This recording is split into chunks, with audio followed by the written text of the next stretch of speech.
The film opens with a woman named Amelia, a devoted mother raising her twin infants on her own. She lives in a spacious house tucked deep inside a Portuguese forest, far from any nearby towns. Amelia cares for her babies with intense attention and affection. One evening, while she is gently rocking one of the twins to sleep in a bedroom, the other child rests in the living room. At that moment, a mysterious pair, a man and a woman, quietly break into the house. Their sole purpose is to abduct the twins, though their underlying motive is never explained. They split up. The woman heads for the child in the living room, while the man creeps toward Amelia and the baby in her arms. The woman manages to lift the living room baby without any trouble and waits outside for her partner to return. But after a long wait, the man never appears. It's revealed that just as he reached for the child, Amelia sensed his presence. She raced after him, and before he could flee, her eyes suddenly turned a ghostly white. Something she did, unclear but undeniably powerful,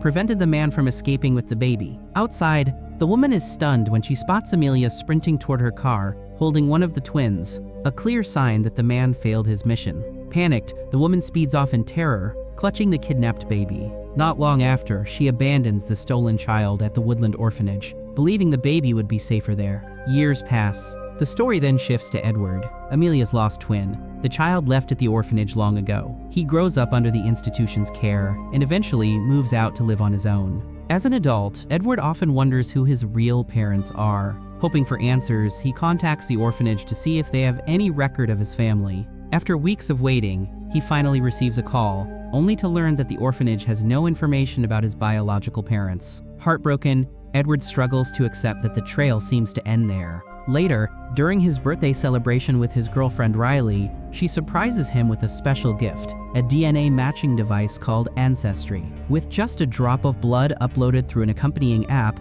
the device can identify other people who share his genetic fingerprint. Encouraged by this new possibility, Edward immediately tries it and waits for the system to process his results. That same night, after waking from a disturbing dream, Edward checks his phone. To his shock and relief, the app shows a perfect DNA match with a man named Manuel. This means they are biologically connected. In fact, they are brothers. Eager for answers, Edward quickly tracks down Manuel's contact information and calls him. During their conversation, Manuel reveals the truth. He once had a twin who was kidnapped as a baby. Their mother, Amelia, was devastated by the loss but never gave up searching for her missing son, Edward. After years of longing and heartbreak, the family's efforts have finally paid off. Edward now has the chance to reunite with the mother and brother he never knew, finally bringing their long-separated family back together. Wasting no time, Edward began arranging a trip to Portugal to finally meet Manuel in person. His girlfriend, Riley, insisted on joining him.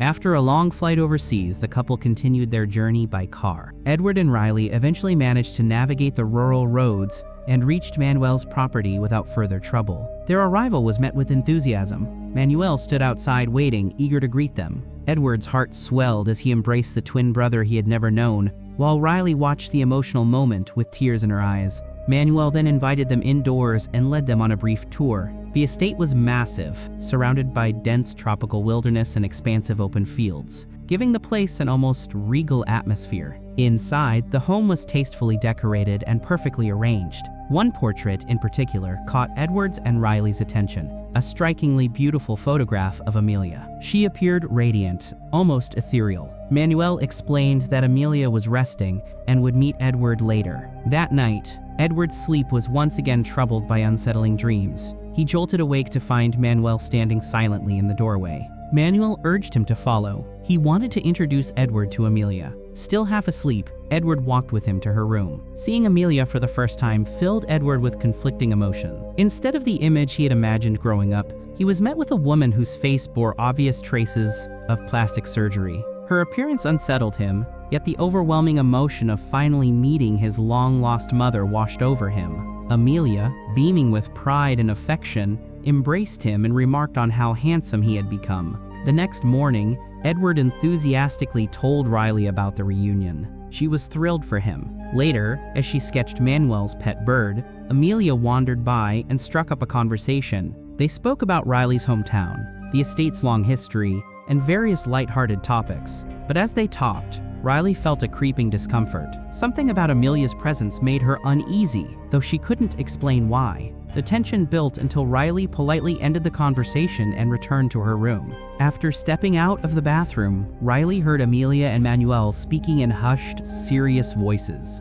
Curiosity got the better of her, and she used a translation app to understand their Portuguese conversation. The words she heard shocked her. Amelia spoke longingly about becoming young again. Even more unsettling, Riley learned that Manuel, despite being an adult, still slept in the same bed as his mother, even though the enormous house had many empty rooms. Then Amelia suddenly remarked that Riley had been listening. The realization made Riley panic.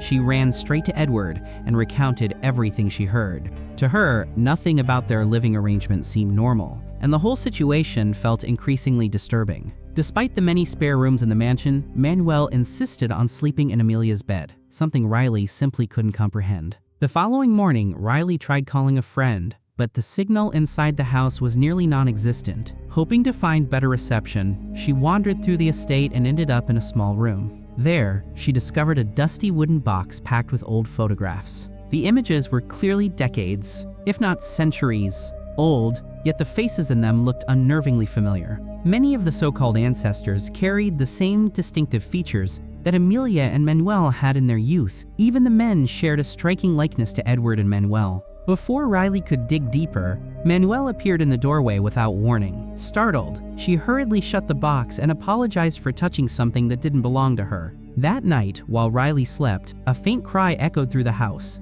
It sounded like a baby. Confused, because only adults lived there, she followed the noise. In the hallway, she came face to face with Amelia, but Amelia's body looked impossibly young again. Before Riley could react, the woman seized her hand. Riley jolted awake. It had only been a nightmare, but when she opened her eyes, she saw Amelia again, this time with glowing white eyes, rifling through her suitcase. Amelia slowly crawled toward her, sending a bolt of terror through Riley's spine. Then, once more, she woke up. Another dream, or so she thought. Shakily, Riley turned to her suitcase. It was open, neatly arranged, nothing like the messy pile she'd left before bed. Someone had definitely been inside her room, and it could only have been Amelia. The next morning, trying to clear her head, Riley went for a run in the forest surrounding the estate. Fortunately, the mobile signal was better there. She called her friend and explained the bizarre events happening in Edward's family home. Meanwhile, Edward was wandering the property in search of her.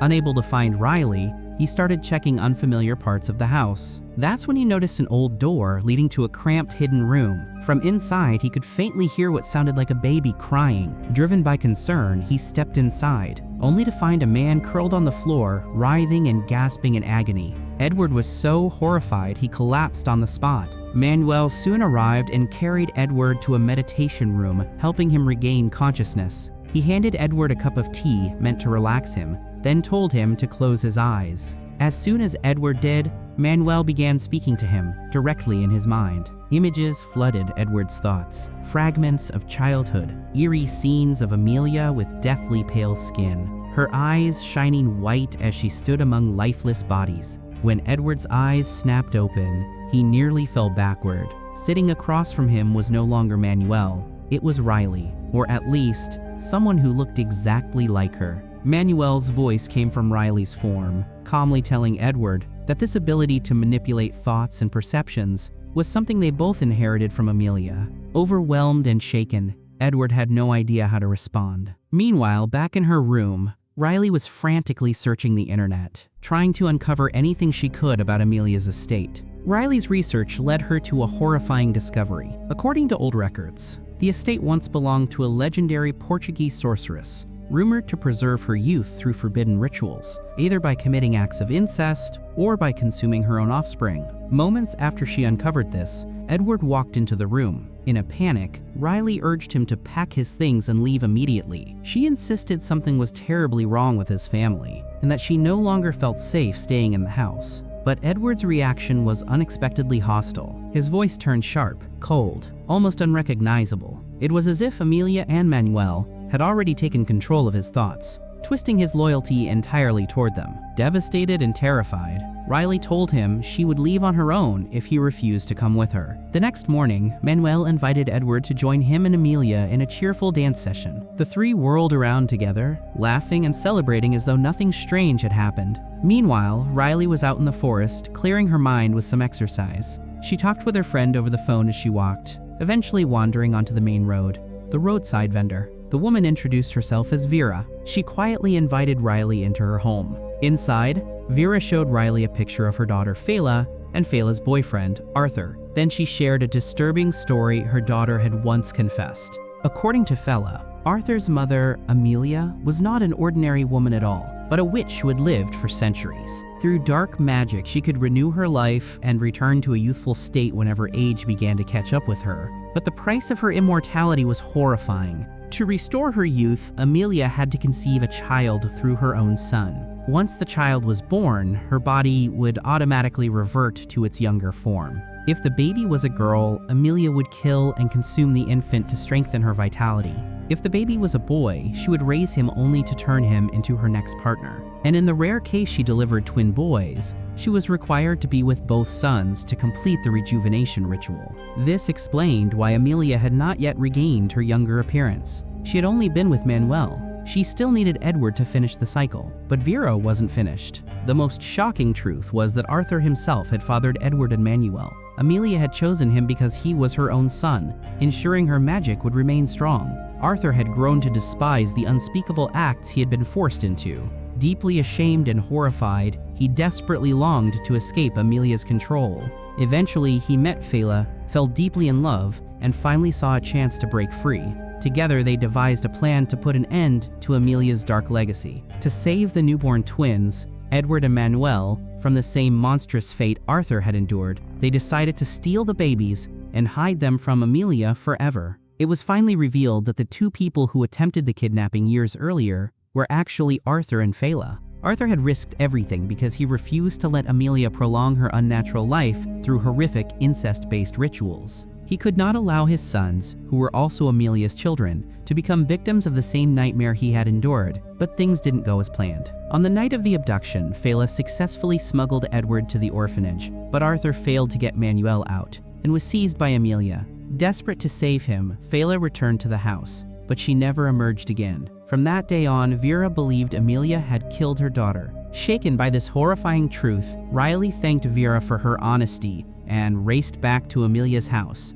determined to get Edward out before the same fate befell him. When she arrived, Edward, Manuel, and Amelia were dancing joyfully together, completely unaware of the danger surrounding them. Riley quickly pulled Edward aside, insisting he come with her to Vera's house to hear the truth for himself. Seeing the urgency in her voice, Edward agreed to go with her despite Amelia's emotional pleas. But when they arrived at Vera's home, she was nowhere to be found. Riley forced the door open, grabbed the photo of Arthur and Fela, and showed it to Edward, explaining everything. The man in the picture was his real father and Amelia's son. She begged Edward to leave before he became trapped in the same monstrous cycle. Even with the evidence in front of him, Edward refused to accept Riley's explanation. Hurt, but resolute, Riley decided she would leave regardless, reminding him that their vacation was already ending. She packed her bags, loaded them into the car, and waited while Edward went back inside to say goodbye. Before he left, Amelia offered him a final cup of tea. Moments after drinking it,